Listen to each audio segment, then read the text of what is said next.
We are changing a camshaft sensor on a Chevy Venture, guys. One of these guys.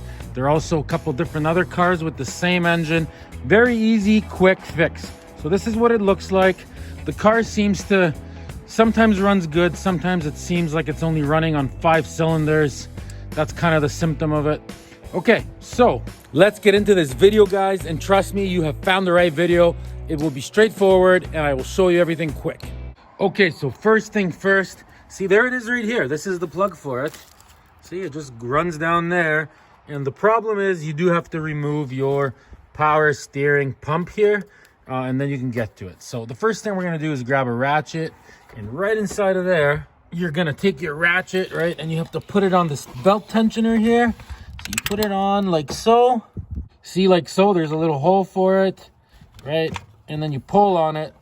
See, and that will loosen your belt so you can get your belt off. Take a quick picture of the belt so you know how to put it back on, guys. Okay, so I'm gonna do that off camera right now. Pull the belt off. Okay, the belt is off. Step number 1 done. The second thing we're gonna do is just this wire here. So you just open up these clips here, right? So I'm gonna open this one, and this thing. See, I'll show you. An 8mm, just right. See in there. We're gonna unscrew this plastic thing right off. So that's what I'm doing now. Okay, so we did what I said I was gonna do. See, now we got room. So now you grab yourself a 13mm on a ratchet, right? And inside of these holes here, oh yeah, I'll show you guys. See, look, there's a 13mm there, right? There's one there. There's another one like right here. And then if you turn it, there's another one right there. So there's 3 of them. So we're gonna remove all 3 right now. So I'm gonna do that right now. See, you get in there just like this. Nothing to it. 1, 2, and 3. Okay. Okay, so I got the 3 bolts out, guys. See, now this thing kind of moves. But in order to get the power steering pump out, at the back of it, there's 2 lines. One is a rubber hose. That one's fine. You can leave that one alone. The other one is a metal line, like a high pressure line. So you need a 16mm. You have to put it on that line, grab it, twist it off, and then twist it off with your fingers.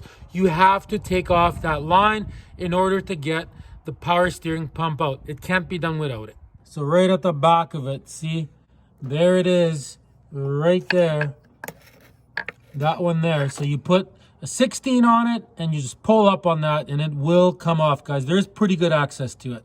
And this one here can just stay. Okay, guys, I got it off. It was not hard. Let's pull off the pump.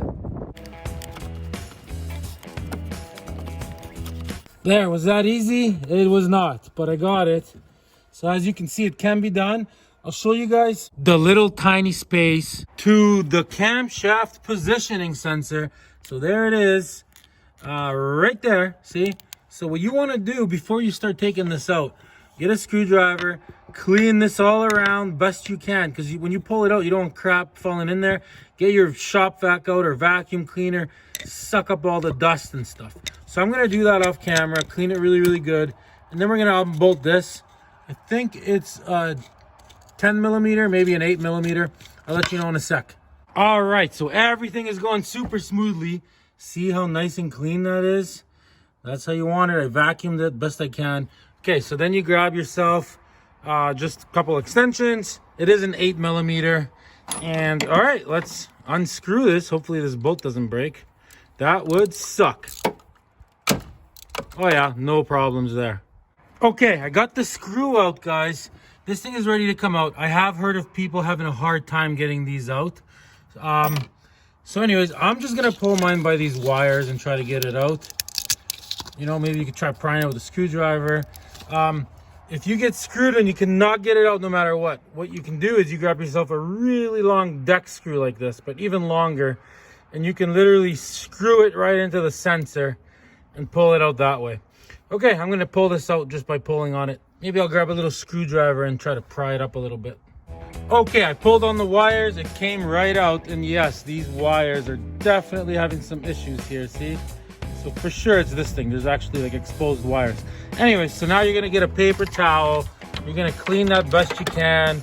And then when we're putting the new one on, we're just gonna put a tiny little bit of motor oil on here so it slides right in, and put everything back just the way it was. No big deal, guys. Thanks for subscribing, by the way. I love Problem Solver Garage.